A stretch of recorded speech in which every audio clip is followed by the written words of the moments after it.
Meskipun di tengah-tengah keadaan yang sulit, tetapi percayalah bahwa kasih karunia Tuhan cukup untuk kita. Nah, saudara yang dikasihi oleh Tuhan, hari ini kita akan ibadah, dan saya mengundang seluruh jemaat Tuhan yang ada di rumah untuk bangkit berdiri dan kita mengambil waktu teduh sejenak. Mari kita bersatu.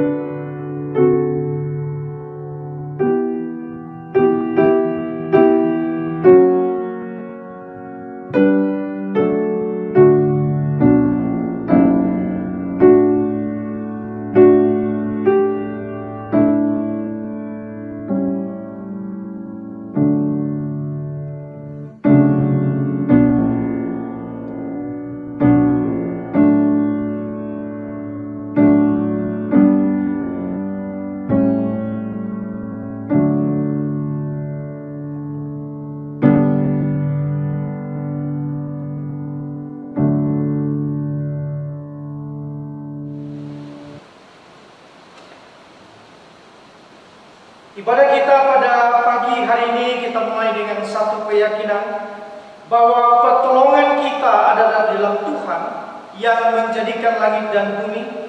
Turunlah kiranya atas kita sekalian anugerah dan damai sejahtera daripada Allah Bapa, Allah Putra, dan Allah Roh Kudus. Amin. Saudara, ayat panggilan beribadah kepada kita terambil dari Mazmur 19 ayat yang ke-15. Demikianlah firman Tuhan.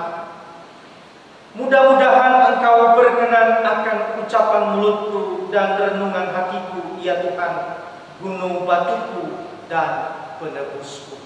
Sekali lagi saudara, mudah-mudahan Engkau berkenan akan ucapan mulutku dan renungan hatiku, ya Tuhan, gunung batuku dan penebusku.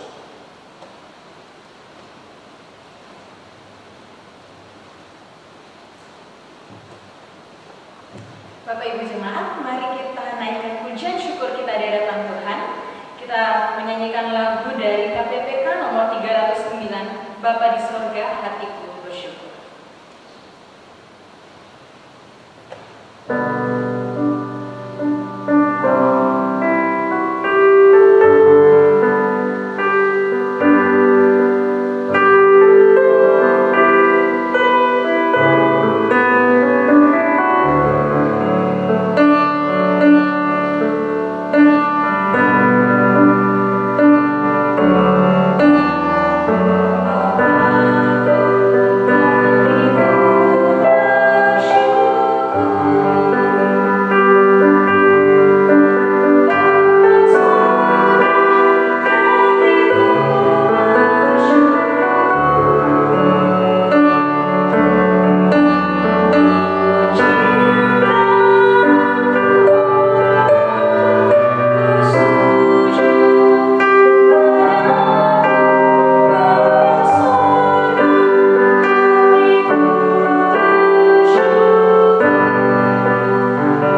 pagi ini Bapak, di tengah-tengah segala keterbatasan, Tuhan masih boleh memberikan kami kesempatan untuk bersekutu.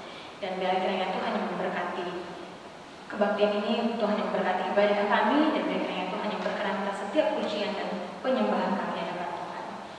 Terima kasih Bapak, biar kiranya Tuhan saja yang diagungkan dan dimuliakan sepanjang ibadah ini. Dalam nama Yesus, amin. Bapak Ibu, kita akan bacakan Mazmur pujian untuk Tuhan yang terambil dari Mazmur nomor 33 ayat 1 sampai 9. Sebelumnya silakan Bapak Ibu jemaat duduk. Saya akan membacakannya untuk kita semua dan harapannya Bapak Ibu juga mengikutinya di rumah masing-masing. Mazmur 33 ayat 1 sampai 9. Bersorak-sorailah hai orang-orang benar dalam Tuhan, sebab memuji-muji itu layak bagi orang-orang jujur. Bersyukurlah kepada Tuhan dengan kecapi, bermazmurlah baginya dengan gambus 10 tali. Nyanyikanlah baginya nyanyian baru, petiklah kecapi baik-baik dengan sorak-sorai. Sebab firman Tuhan itu benar, segala sesuatu dikerjakannya dengan kesetiaan. Ia senang dengan keadilan dan hukum, bumi penuh dengan kasih setia Tuhan. Oleh firman Tuhan langit telah dijadikan, oleh nafas dari mulutnya segala tentara. Ia mengumpulkan air laut seperti dalam bendungan, ia menaruh samudera raya ke dalam wadah. Biarlah segala bumi takut kepada Tuhan, biarlah semua penduduk dunia gentar terhadap Dia. Sebab Dia berfirman, maka semuanya jadi. Dia memberi perintah, maka semuanya ada. Bapak Ibu, meresponi mazmur pujian yang baru saja kita baca, mari kita naikkan pujian kepada Allah kita dengan mengatakan sungguh besar Kau Allah.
Mempersiapkan hati dan diri kita untuk mengaku dosa di hadapan Tuhan, dan saya percaya bahwa Tuhan kita adalah Tuhan yang Maha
206 ayat yang keempat, demikianlah firman Tuhan.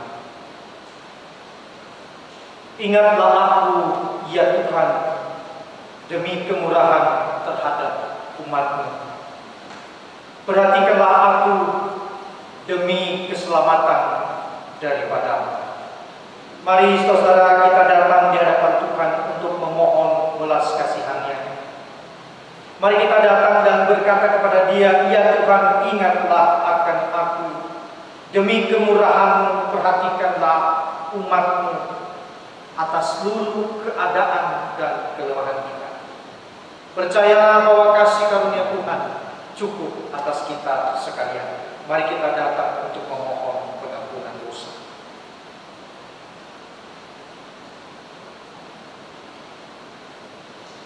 Ya Tuhan, kami datang di hadapan-Mu. Oleh karena besar setia dan kemurahan-Mu atas hidup kami. Betapa dalam dan betapa lebar anugerah-Mu bagi kami, sehingga melayakkan kami pada saat ini untuk datang di hadapan-Mu. Kami juga sadar, ya Tuhan, bahwa kami adalah orang yang berdosa. Di pikiran kami banyak hal yang tidak sesuai dengan maksud-Mu.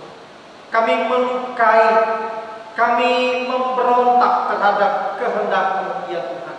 Bahkan seringkali kami menutup hati untuk peka dengan pekerjaan daripada Allah Roh Kudus yang mengingatkan, yang menginsafkan kami dari dosa-dosa kami.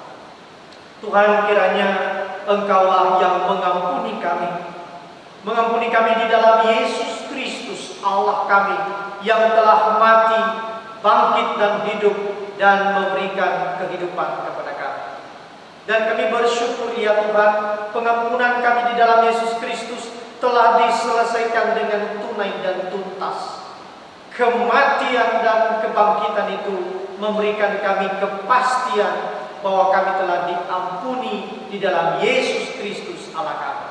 Itu sebabnya Tuhan, kami memohon kiranya kekuatan daripada Allah Roh Kudus yang senantiasa aktif mengingatkan dan memegang tangan kami, menuntun kami untuk senantiasa menjadi taat kepada kehendak. Terima kasih Tuhan, kami bersyukur dan kami berdoa demi nama Yesus Kristus Allah kami. Haleluya. Amin.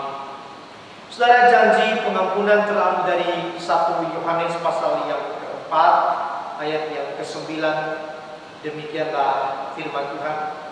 Dalam hal inilah kasih Allah dinyatakan di tengah-tengah kita, yaitu bahwa Allah telah mengutus anaknya yang tunggal ke dalam dunia supaya kita hidup olehnya. Sekali lagi saudara, dalam hal inilah kasih Allah dinyatakan di tengah-tengah kita, yaitu bahwa Allah telah mengutus anaknya yang tunggal ke dalam dunia supaya kita hidup olehnya.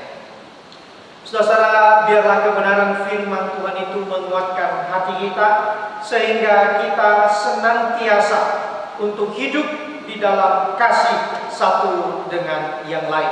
Sebagai petunjuk hidup baru terambil dari 1 Yohanes pasal yang keempat ayat yang ke-12, demikianlah firman Tuhan. Tidak ada seorang pun yang pernah melihat Allah. Jika kita saling mengasihi, Allah tetap di dalam kita dan kasih-Nya sempurna di dalam kita. Saudara, mari bangkit berdiri dan kita menyatakan pengakuan iman rasuli kita yang telah dibacakan oleh gereja di sepanjang abad dan tepat dengan suatu pengakuan iman yang berkata demikian.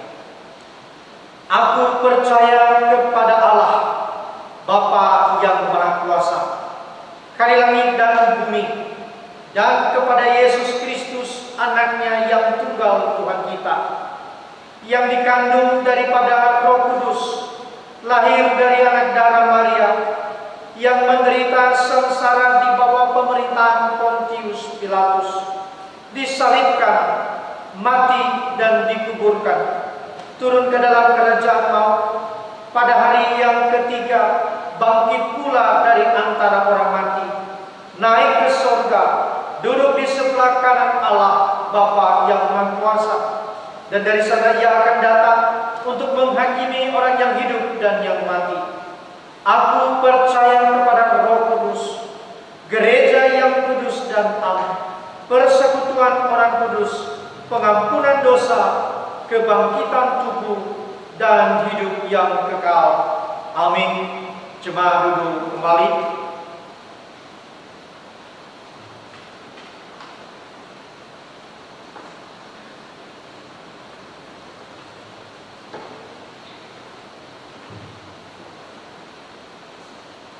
Bapak Ibu Jemaat, saat ini saatnya bagi kita untuk mendengarkan firman Tuhan yang dibawakan oleh Bapak Aron Azara. Mari kita naikkan pujian dari KPPK 417, Seperti Rusa Rindu Sungai.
Kepadamu ya Allah Tritunggal, kami bersyukur untuk segala cinta kasih dan pertolongan di mana hari ini kami boleh beribadah bersama di hadapan Tuhan meskipun dari rumah masing-masing.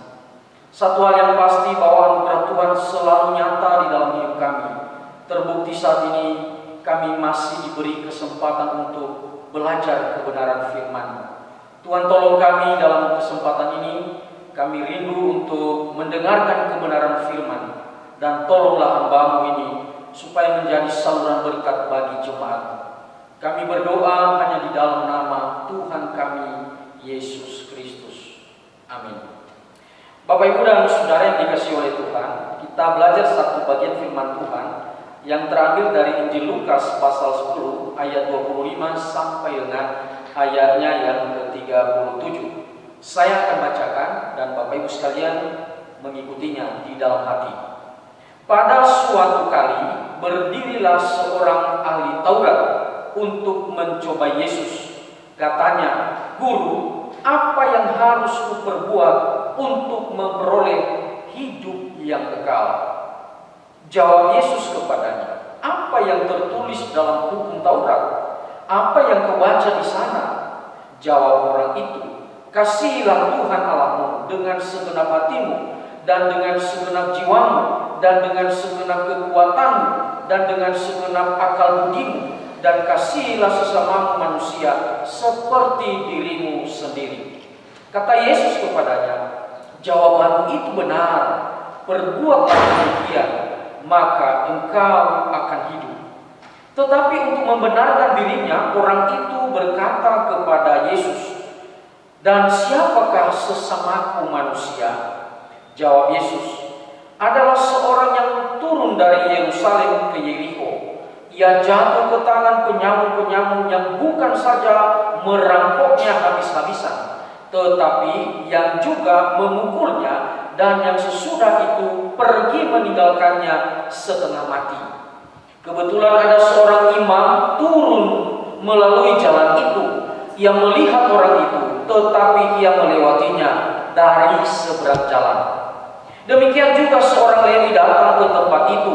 Ketika ia melihat orang itu, ia melewatinya dari seberang jalan. Lalu datang seorang Samaria yang sedang dalam perjalanan ke tempat itu, dan ketika ia melihat orang itu, tergeraklah hatinya oleh belas kasihan. Ia pergi kepadanya, lalu membalut luka-lukanya, sesudah ia menyiraminya dengan minyak dan anggur. Kemudian ia menaikkan orang itu ke atas keledai tunggangannya sendiri, lalu membawanya ke tempat penginapan dan merawatnya. Keesokan harinya ia menyerahkan 2 dinar kepada pemilik penginapan itu. Katanya, rawatlah dia, dan jika kau belanjakan lebih dari ini, aku akan menggantinya waktu aku kembali. Siapakah di antara ketiga orang ini menurut pendapatmu adalah sesama manusia dari orang yang jatuh ke tangan penyamun itu? Jawab orang itu, orang yang telah menunjukkan belas kasihan kepadanya. Kata Yesus kepadanya, pergilah dan perbuatlah demikian. Demikian sejauh pembacaan firman Tuhan, Bapak, Ibu, dan Saudara sekalian yang dikasihi oleh Tuhan. Bagian ini saya kira kita sudah sering mendengar, bahkan mungkin pernah menjadi bahan perenungan kita secara pribadi. Teks ini sudah sering kali kita dengar, sudah sering kali dibahas mengenai perumpamaan yang Tuhan Yesus berikan di dalam perikop ini yang barusan kita baca. Nah, perlu kita tahu saudara-saudara bahwa memang di dalam pengajaran Tuhan Yesus itu dia tidak mengajar dalam satu metode saja, tetapi dia beragam metode dia lakukan di dalam mengajarkan sesuatu kebenaran. Dan khususnya di dalam poin ini, di dalam kesempatan ini dia menggunakan suatu cara, yaitu memberikan sebuah perumpamaan untuk dimengerti lebih dalam, untuk dimengerti secara lebih tepat, dan untuk memberikan ajaran-ajaran yang dimaksudkan oleh Tuhan. Bapak Ibu yang dikasihi oleh Tuhan, kita perlu tahu bahwa siapa sih yang memberikan pertanyaan ini kepada Yesus di dalam bagian ini. Di dalam bagian yang kita baca ini, dia disebut sebagai ahli hukum. Dia disebut sebagai seorang yang punya pengetahuan tentang hukum, dan terutama tentang hukum yang berlaku di antara orang-orang Israel. Dalam bahasa Yunani dia disebut sebagai nomikos, artinya orang yang punya pengetahuan tentang hukum yang berlaku di tengah-tengah bangsa itu. Dan dia memberikan pertanyaan kepada Yesus di dalam bagian ini, yang memang ditulis oleh Lukas. Lukas menulis bahwa pertanyaan itu tujuannya untuk mencoba Yesus. Jadi tidak murni di dalam ketulusan memberikan pertanyaan oleh karena ketidaktahuan, tetapi ini disusupi oleh sebuah misi, sebuah tujuan untuk menjatuhkan Yesus. Karena memang di dalam bahasa yang digunakan oleh Lukas di dalam ayat 25 itu eksperizon. Eksperizon itu artinya apa? Menggoda, menjebak dengan maksud menjatuhkan. Jadi dia tidak murni memberikan pertanyaan itu dalam satu misi untuk mengetahui apa jawaban yang sesungguhnya dari pertanyaannya. Tetapi lebih kepada apa? Lebih kepada ujian yang ingin dia berikan kepada Yesus. Karena apa? Dia seorang ahli hukum, dan kehadiran Yesus di tengah-tengah mereka itu menjadi ancaman bagi mereka. Kenapa? Karena Yesus sekarang mengajarkan sesuatu yang berbeda dibanding dengan pengajaran-pengajaran para pengajar di Israel. Nah, apa yang menjadi pertanyaannya di dalam bagian ini? Pertanyaannya adalah seperti yang tertulis di dalam ayat 25 itu. Guru, apa yang harus kuperbuat untuk memperoleh hidup yang kekal? Saya kira Bapak Ibu yang dikasihi oleh Tuhan, pertanyaan ini adalah pertanyaan yang sangat urgent. Kenapa? Karena memang ini adalah fokus daripada hidup daripada umat manusia di tengah-tengah dunia ini. Bagaimana kelanjutan kehidupan setelah kematian terjadi, setelah kematian dialami oleh setiap orang. Lalu seperti apa kehidupan? Dan dia bertanya soal bagaimana kehidupan yang kekal itu. Bagaimana, apa caranya, bagaimana yang tindakan yang dia bisa perbuat supaya dia bisa menggapai kehidupan yang kekal. Dan sepertinya dalam menjawab bagian ini, Yesus sebenarnya memperhatikan pertanyaan itu karena dia tahu bahwa orang ini adalah orang yang sudah mengenal hukum. Dan Yesus memberikan jawaban kepadanya, apa yang tertulis dalam hukum-hukum yang engkau telah pelajari?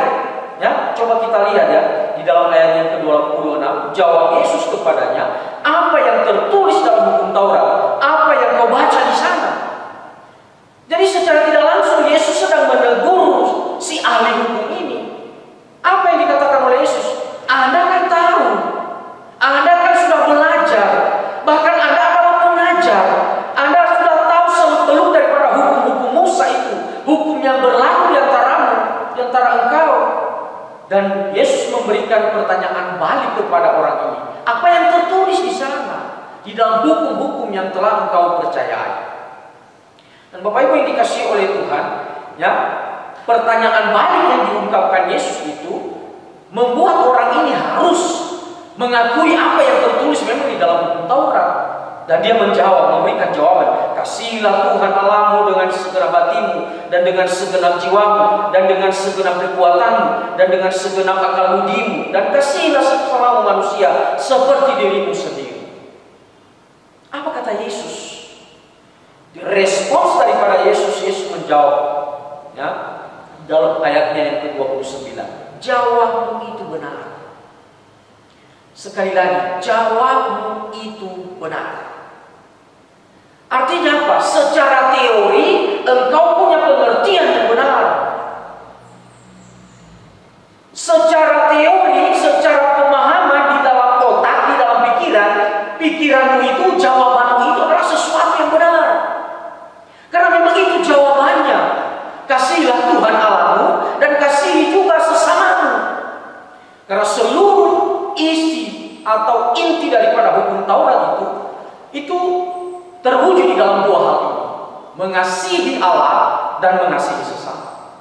Dan Yesus tidak memberikan bantahan soal itu. Yesus setuju dengan pernyataan itu. Benar. Apa jawab itu benar. Tetapi Yesus melanjutkan perkataannya, jawabannya di situ Bapak Ibu. Ketika dia mengatakan jawabanmu itu benar, lalu ditambahkan oleh Yesus, perbuatlah demikian. Lakukanlah demikian. Ya? Lakukanlah demikian, perbuatlah demikian, maka engkau akan hidup. Saudara yang dikasihi oleh Tuhan, kalimat Yesus selanjutnya, ya, mungkin ketika Yesus menjawab, oh jawabanmu itu benar, mungkin si ahli hukum ini bangga, berarti saya punya pemahaman yang benar. Tetapi Yesus justru memberikan tambahan penjelasan. Yesus, perbuatlah demikian. Artinya apa? Hal yang lebih penting daripada pengetahuan secara teori itu adalah bagaimana engkau melakukan apa yang engkau ketahui. Itu hal yang lebih penting daripada pengetahuan sebatas pengetahuan di otak, pengetahuan teorinya saja. Apa yang engkau lakukan dengan teori yang sudah engkau tahu, dengan pengetahuan yang engkau tahu, apa yang engkau kerjakan? Maka Yesus katakan dalam bagian ini, perbuatlah demikian. Dan jika engkau telah melakukan itu, memperbuat seperti itu, maka apa yang dikatakan oleh Yesus selanjutnya? Engkau akan hidup. Perbuatlah demikian, maka engkau akan hidup. Saya melihat di sini Bapak Ibu, kata hidup yang dimaksud oleh Yesus di situ, dia memakai kata zoe. Jadi dalam bahasa Yunani itu ada dua macam ya kata hidup itu, yaitu bios dan zoe. Bios itu ya artinya hidup seperti kita sekarang, bergerak, bernafas, makan, ya, dan sebagainya. Tetapi zoe, ya, yang digunakan oleh Yesus dalam bagian ini, itu bukan hanya hidup secara alami atau hidup yang bergerak dan lain sebagainya, tetapi lebih mengarah kepada kehidupan yang sesungguhnya, hakikat daripada kehidupan itu. Artinya hubungan kita, kehidupan kita yang ada relasi dengan Tuhan, yang ada kaitan dengan Tuhan. Jadi bukan hanya hidup dengan hidup bergerak, bernafas, makan dan lain sebagainya. Bukan seperti itu. Tetapi yang dikatakan oleh Yesus, engkau akan hidup, engkau akan menikmati kehidupan yang kekal, seperti yang engkau pertanyakan sebelumnya. Ketika engkau bertanya supaya aku bisa memperoleh hidup yang kekal, maka Yesus katakan dalam bagian ini, engkau akan hidup jika engkau melakukan apa yang telah engkau sibukkan itu. Jadi Bapak Ibu yang dikasihi oleh Tuhan, apa yang dimaksudkan Yesus dalam bagian ini? Bahwa pengetahuan kita, teori yang kita punya, tanpa wujud nyata di dalam tindakan kita, itu adalah sesuatu yang sia-sia. Dan kehidupan itu tidak akan menjadi bagian kita ketika kita hanya memiliki pengetahuan tentang hukum-hukum yang dikehendaki oleh Allah tanpa melakukannya di dalam kehidupan hari lepas hari. Jadi ini poin yang pertama yang Yesus ungkap melalui pertanyaan seorang ahli hukum ini, bahwa pengetahuan itu harus bisa dikerjakan di dalam kehidupan hari lepas hari. Lalu untuk membenarkan dirinya, ya, si penanya ini nggak puas. Dia mengajukan lagi satu pertanyaan lagi. Ketika Yesus katakan kepadanya, perbuatlah demikian. Lalu dia memberikan pertanyaan. Di ayat yang ke-29. Dia bertanya begini. Tetapi untuk membenarkan dirinya, orang itu berkata kepada Yesus, dan siapakah sesamaku manusia? Siapa sesamaku manusia? Jadi seakan-akan dia tidak tahu kepada siapa dia berbuat. Dia tidak tahu objek daripada cinta kasih yang dikatakannya ketika dia berkata bahwa kasihilah sesamaku manusia. Sepertinya dia tidak tahu kepada siapa saya mau menerapkan kasih itu. Ya, pertanyaannya dalam bagian itu Bapak Ibu seperti itu. Lalu Yesus memberikan jawaban itu tidak seperti yang dia kehendaki, seperti yang dikehendaki oleh sang penanya ini. Yesus tidak menjawab seperti yang dikehendaki. Maka Yesus memberikan perumpamaan. Nah, inilah perumpamaan yang sudah kita dengarkan tadi. Ya, perumpamaan tentang orang Samaria yang baik hati. Nah, awalnya dalam perumpamaan itu Yesus memberikan perumpamaan dengan adanya seseorang yang berjalan dari Yerusalem ke Yeriko, dan di tengah perjalanan itu dia dihajar oleh para penyamur. Dan setelah dihajar oleh para penyamur, bukan saja dia dirampok, tapi dia dipukul sampai dia sekarat setengah mati. Dan dia di situasi seperti itu merasakan kesakitan yang luar biasa. Dan Yesus memberikan penjelasan setelah itu bahwa kemudian setelah itu datanglah seorang imam lewat. Dia melihat orang itu yang korban perampokan itu. Apa yang terjadi? Yesus katakan dalam bagian itu, dia hanya melihat orang itu, dan dia melihat dari kejauhan. Bahkan dikatakan dalam bagian itu, dia melewatinya dari seberang jalan. Ada usaha untuk menghindar, ya, dari imam yang adalah bekerja di dalam rumah Allah. Tetapi ketika dia melihat orang yang sedang sekarat itu, lalu dia berjalan melewati orang itu dari kejauhan, dikatakan di seberang jalan.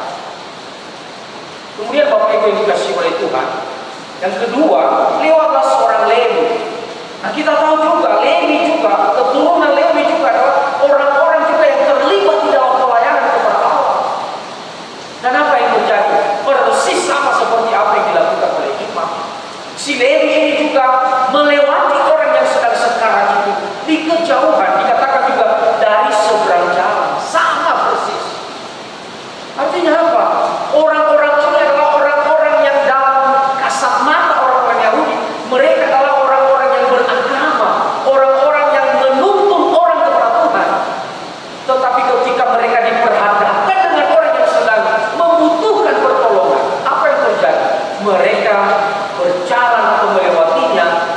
seberagam. Tetapi yang ketiga, Yesus memberikan cerita selanjutnya, yaitu bahwa setelah imam lewat, setelah Lewi lewat, tidak ada yang peduli. Lalu datanglah seorang Samaria. Datanglah seorang Samaria dan dia melihat dengan belas kasihan orang itu. Lalu apa yang terjadi? Di situ tadi dikatakan di ayat 33. Dia melihat orang itu, tergeraklah hatinya oleh belas kasihan. Tergeraklah hatinya oleh belas kasihan. Bapak Ibu, kita tahu bahwa orang Samaria dari sudut pandang orang-orang Israel atau orang Yahudi, orang Samaria ini adalah orang-orang yang tidak memiliki Tuhan. Orang Israel mengklaim bahwa orang-orang Samaria itu adalah orang-orang yang tidak tahu hukum, orang-orang yang tidak berperi kemanusiaan, orang-orang yang tidak punya aturan, orang-orang yang tidak punya Tuhan. Tetapi apa yang terjadi? Faktanya di dalam cerita Yesus, justru orang Samaria inilah yang punya belas kasihan kepada orang yang sedang membutuhkan pertolongan. Apa yang terjadi di dalam perumpamaan Yesus ini? Yesus sedang memberikan sebuah perbandingan bahwa ada banyak orang, tampilan kita melihat mereka aktif di dalam hal-hal keagamaan. Kita melihat mereka seakan-akan begitu semangat di dalam hal ketuhanan. Mereka kelihatan begitu dekat dengan Tuhan, dengan apa yang mereka lakukan. Tetapi itu tidak menjadi jaminan bahwa dia punya belas kasihan, dia punya hati bagi sesama. Seperti kalau begitu yang terjadi, Bapak Ibu yang dikasihi oleh Tuhan, kita tidak bisa terkecoh dengan situasi itu.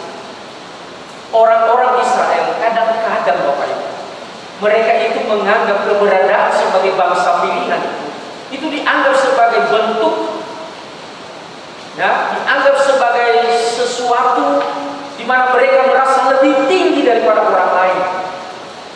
Dan mereka sering berkata orang di luar daripada suku mereka adalah orang-orang kafir, orang-orang yang tidak punya Tuhan, orang-orang yang tidak punya hukum. Tetapi faktanya Yesus memberikan perumpamaan, jaminan tentang seseorang itu benar-benar punya hati di dalam mengasihi. Itu tidak didasari oleh label, tidak didasari oleh siapa dia, tapi itu didasari oleh bagaimana sisi-sisi kemanusiaan dari seseorang itu timbul dari hati yang paling dalam. Orang Samaria ini bukan hanya sekedar menolong, Bapak Ibu, ya, bukan hanya sekedar memapa dia, bukan hanya sekedar memberi minum dia. Tidak. Catatan Alkitab di situ dikatakan tadi bahwa setelah tergerak hatinya oleh belas kasihan, lalu ia datang membalut luka-lukanya, ya, membalut luka-lukanya. Membalut luka-luka artinya, ya, itu berarti kalau luka ada darah di situ, ada darah di situ. Dan orang Samaria ini, dia memberikan waktunya, dia memberikan tenaganya, dia memberikan segala apa yang dia punya, karena digerakkan oleh belas kasihan. Ya, dia mengorbankan segalanya. Dan kalau kita lanjutkan apa yang dicatat oleh Lukas ini, Yesus bercerita lagi, bukan hanya itu membalut luka, lalu dia juga memberikan minyak, lalu memberi anggur kepada orang itu. Seperti bukan hanya sekedar, ya, merawat hanya sekedar saja, tetapi dia betul-betul peduli. Dia beri minyak.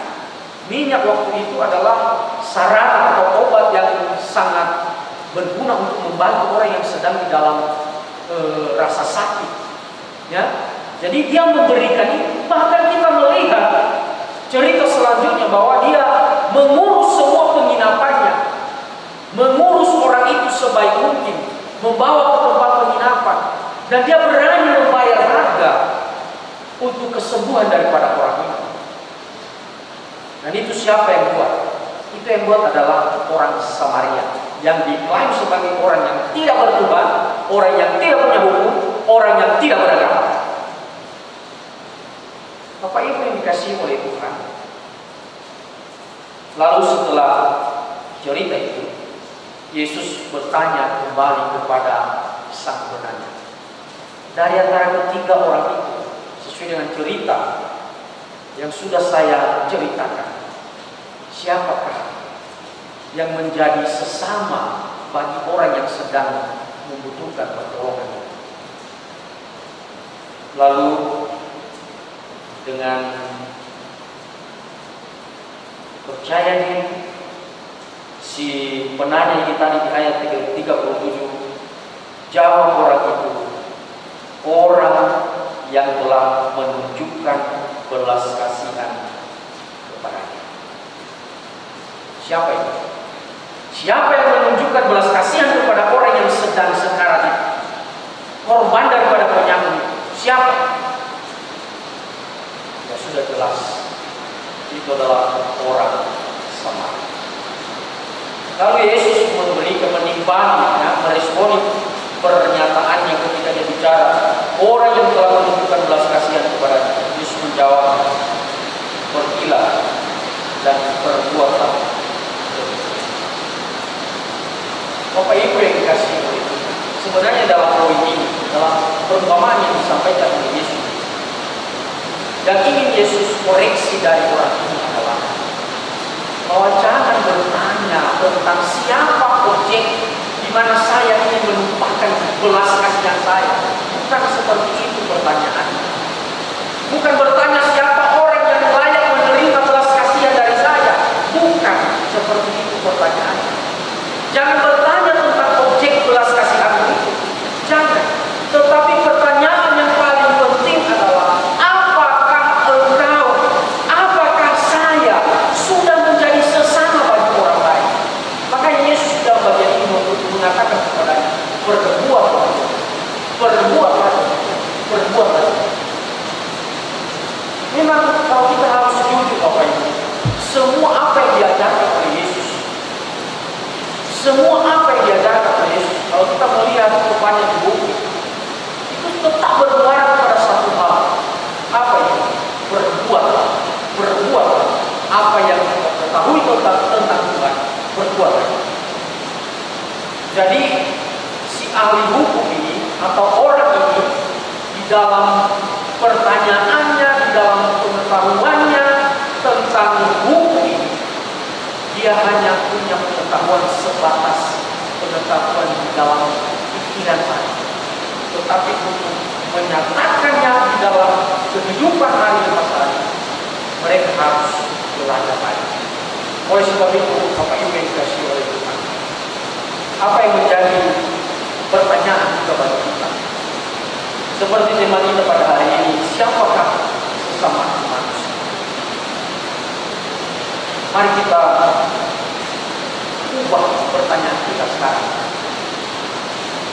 Mari kita bertanya, bukan bertanya tentang siapakah sesama manusia, tetapi pertanyaannya, apakah aku sudah menjadi sesama bagi sesama? Sekali lagi, mari kita bertanya, apakah aku sudah menjadi sesama bagi orang lain? Benar firman Tuhan ini mengingatkan kita kembali untuk kita merefleksikan diri di dalam seperti apa kita selama ini.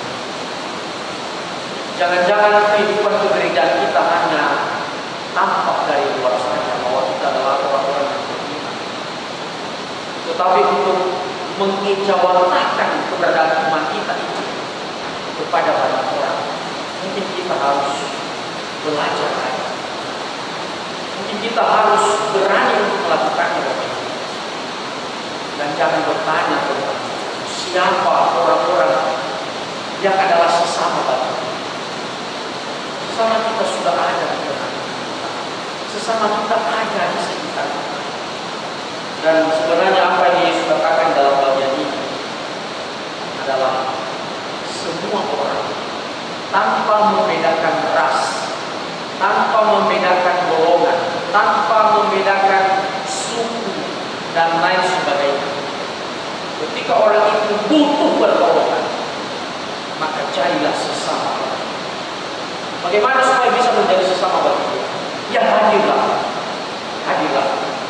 dan lakukanlah apa yang Anda bisa lakukan untuk memberikan dia pertolongan. Tuhan memberkati. Mari kita berdoa.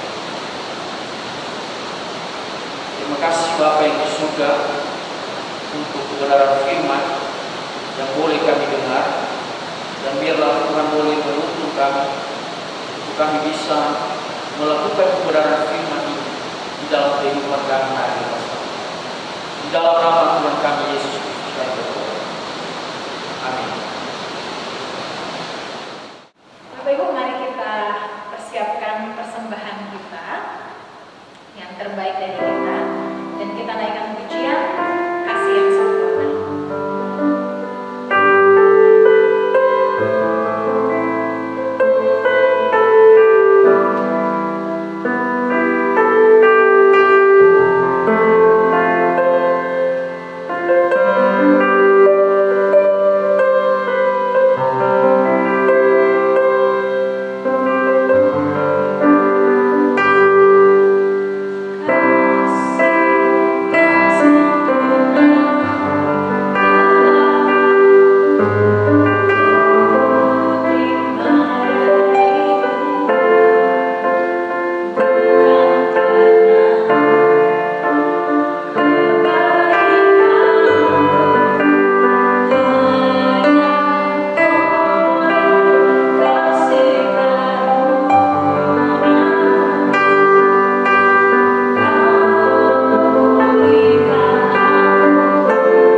Dan baik kiranya apa yang kami berikan, apa yang kami persiapkan untuk Tuhan, itu berkenan di hadapan Tuhan. Dan kiranya Tuhan juga yang memurnikan setiap hati kami ketika kami mempersembahkan yang terbaik dari kami. Dan baik kiranya Tuhan memberkati persembahan ini kiranya menjadi sarana untuk terus memperluas kerajaan Tuhan di muka bumi ini. Terpujilah Engkau Tuhan, dan nama Yesus kami berdoa. Amin. Bapak Ibu, saat ini kita akan mendengarkan berita penggembalaan yang dibawakan oleh Bapak Rahman Azhar.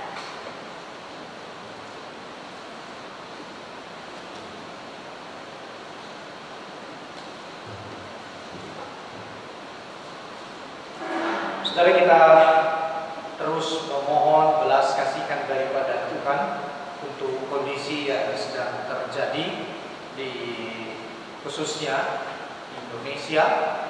Kita terus berdoa kiranya Tuhan memimpin dan memberkati. Saya mengajak untuk seluruh jemaat Tuhan dimanapun berada, jemaat DKY, untuk tunduk di hadapan Tuhan, berdoa, memohon campur tangannya untuk keadaan yang sedang terjadi pada saat ini. Dan kita akan terus melakukan ibadah online, saudara, untuk beberapa waktu ke depan. Kita tidak tahu dan masih di dalam diskusi dengan rekan-rekan BPH kapan kita akan kembali di dalam ibadah konvensional kita. Nah, tentu ini menjadi kerinduan kita bersama. Namun kita tetap mematuhi dan memperhatikan, menimbang keadaan yang sedang terjadi. Saudara, tidak begitu banyak hal yang perlu kita perhatikan, dan hal-hal yang lainnya akan disampaikan pada setiap kita nantinya di grup yang sudah ada. Saudara, saya mengajak kita untuk berdoa, khususnya untuk Pulau Nias.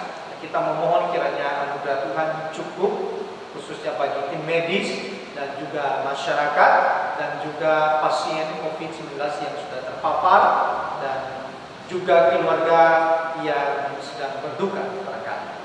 Jadi saya mengajak kita untuk berdoa. Ingatlah akan kami ya Tuhan, dan ingatlah atas umat-Mu demi kemurahan-Mu semata. Ya Tuhan, di tengah-tengah keadaan yang sedang terjadi tidak hanya di Indonesia tetapi di seluruh dunia, kami tidak tahu bagaimana kami harus melakukan sesuatu. Tetapi yang kami yakini, Engkau adalah Allah kami, Engkau adalah Tuhan kami yang berkuasa, yang memiliki otoritas, yang memiliki kewenangan, yang mengatur segala sesuatu. Engkau adalah yang menciptakan dari yang tidak ada menjadi ada. Dan kami sujud di hadapan-Mu ya Tuhan, memohon belas kasihan untuk peristiwa kesulitan pandemi yang sedang terjadi melanda dunia pada saat ini. Kami percaya ya Tuhan bahwa tidak ada satupun yang terjadi di dalam dunia ini luput dari penglihatan-Mu. Engkau tidak pernah tidur dan terus berkarya. Maka kami memohon kiranya Tuhan yang memberkati dunia pada saat ini, Engkau yang memulihkan dan memberkati melalui temuan vaksin atau apapun obat yang bisa menangani penyakit ini ya Tuhan. Sungguh kami takut, gentar, khawatir. Tetapi ketika kami datang di hadapan-Mu, berlindung di bawah kepak sayap-Mu, kami menjadi yakin bahwa hidup kami ditentukan oleh kuasa-Mu dan ditentukan oleh Engkau di dalam Yesus Kristus. Kami berdoa ya Tuhan, khususnya untuk kepulauan kami Nias, khususnya untuk tim medis. Ya Tuhan, Engkau yang menolong dan memberikan semangat kepada mereka, memberikan ketekunan, memberikan pengharapan bahwa Tuhan terus menyertai jerih lelah mereka. Barangkali mulai lelah, barangkali mulai tidak lagi bergairah untuk melakukan pelayanan ini. Tuhan, hanya Engkaulah yang memberikan kekuatan kepada mereka. Dan kami berdoa kiranya seluruh masyarakat bisa juga mengambil bagian, mendukung keberadaan daripada tim medis ini dengan berbagai hal. Dukungan dana, dukungan APD, dukungan moral, doa, atau apapun. Kiranya kami bersepakat untuk mengambil bagian sehingga mereka bisa melakukan pekerjaan mereka dengan bebas dan dengan semangat. Kami berdoa untuk yang sakit, kiranya Tuhan memberikan kesembuhan di dalam nama Yesus Kristus. Kami berdoa untuk keluarga yang sudah berduka karena kehilangan keluarga, orang yang dia kasihi karena penyakit ini. Tuhan hiburkan mereka, kuatkan hati mereka, untuk tetap melihat bahwa Allah mengerti air mata mereka. Kami berdoa untuk yang sedang terpapar, Tuhan, seluruh bentuk penanganan perawatan yang mereka terima, biarlah menjadi alat yang baik di tangan-Mu, menyembuhkan mereka di dalam nama Yesus Kristus. Kami juga berdoa untuk jemaat Tuhan, untuk Kakak Ina Mary, Tuhan memberkati, Tuhan menguatkan hatinya, Tuhan terus memimpin, Tuhan terus menenun hati di tengah-tengah kelemahan fisik yang Tuhan izinkan terjadi. Biarlah hati terus memuji dan memuliakan Yesus Kristus Allah kami. Kami juga berdoa untuk orang tua daripada Ibu Ina Sinta, Papa dan mamanya yang dalam keadaan sakit. Ya Tuhan, tidak ada tempat pengharapan di luar Engkau. Itu sebabnya kedua orang tua ini kami serahkan di dalam anugerah Tuhan. Engkau yang memulihkan dan menyembuhkan mereka. Jemaat-jemaat yang lainnya di dalam usaha pekerjaan juga Tuhan yang memberkati. Bukakan pintu berkat-Mu ya Tuhan. Bahkan iman mereka tetap di dalam Yesus Kristus Tuhan kami. Apapun yang terjadi, situasi yang sulit sekalipun, biarlah iman dan pengharapan daripada jemaat-Mu terus di dalam Engkau ya Tuhan. Mereka yakin bahwa tidak ada satupun yang mampu memisahkan jemaat-Mu dari kasih-Mu. Engkau Allah yang peduli, Allah yang mengerti, Allah yang bertindak bagi jemaat-Mu demi nama Yesus Kristus. Terima kasih Tuhan. Kami berdoa untuk anak-anak kami, kiranya Tuhan memberikan kesehatan, Tuhan menuntun mereka, masa pertumbuhan mereka, Tuhan yang memberkati. Dan kami sebagai orang tua, kiranya juga Tuhan berikan hikmat bagaimana mendidik anak kami di masa-masa sulit ini. Biarlah mereka berharap kepada Allah yang Maha Kuasa. Dan kuatkan kami untuk mengajarkan kepada mereka bahwa Engkau Allah yang tidak pernah meninggalkan kami di tengah-tengah keadaan yang sulit ini. Terima kasih Tuhan, dengarkan dan sedengkanlah telinga-Mu atas doa kami. Tetapi janganlah kehendak kami yang jadi, melainkan kehendak-Mu lah yang jadi. Demi nama Yesus Kristus kami berdoa dan mengucap syukur. Amin. Saudara-saudara, saya mengajak kita untuk bangkit berdiri. Kita akan mengakhiri ibadah kita pada hari ini. Dan biarlah segala pujian, hormat, kemuliaan hanyalah kepada Tuhan. Doa solo.